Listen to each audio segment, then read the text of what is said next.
এই যে সব কিছু গুছিয়ে নিয়ে বসে পড়েছে। এবারে এইগুলো কাটাকাটি করে নেবো। আর যে চিকেনটা আছে এইগুলো বের করে ধুয়ে নেব। তাহলে এইগুলো কাটাকাটি করে চিকেন ধুয়ে নিয়ে রান্নাঘরে ফিরে এসেছি।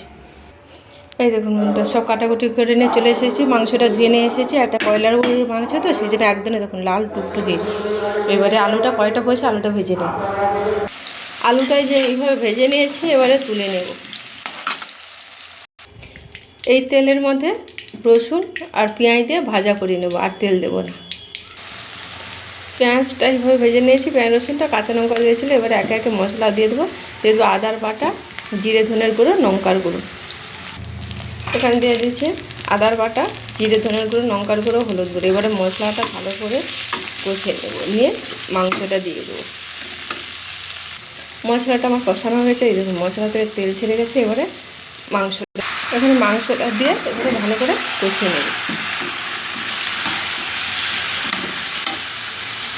মাংসটা কিছুক্ষণের জন্য কষিয়ে নিয়েছি। এবারে দিয়ে দেবো পেঁয়াজ কলি, আর দিয়ে দেবো ভেজে রাখা আলু, আর একটু মিট মশলা দিয়ে দেবো। এবারে ভালো করে কষিয়ে নেব আলু, পেঁয়াজ কলি, মাংস।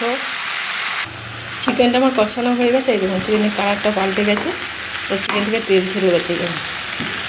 জল এক ফোঁটা নেই, এবারে জল দিয়ে দেবো। এই দেখুন এবারে ঢাকা দিয়ে দেবো। এই দেখুন চিকেনটা আমার হয়ে এসছে। এই যে এবারে নামিয়ে নিয়ে দেখাচ্ছি। এই দেখুন আমার মাংস রান্নাটা হয়ে গেছে। তাহলে রান্নাটা কেমন লাগলো কমেন্ট করে জানাবেন। ভালো লাগলে লাইক, কমেন্ট, শেয়ার, ফলো করে সাবস্ক্রাইব করে দেবেন। সব ভালো থাকুন, সুস্থ থাকুন, টাটা।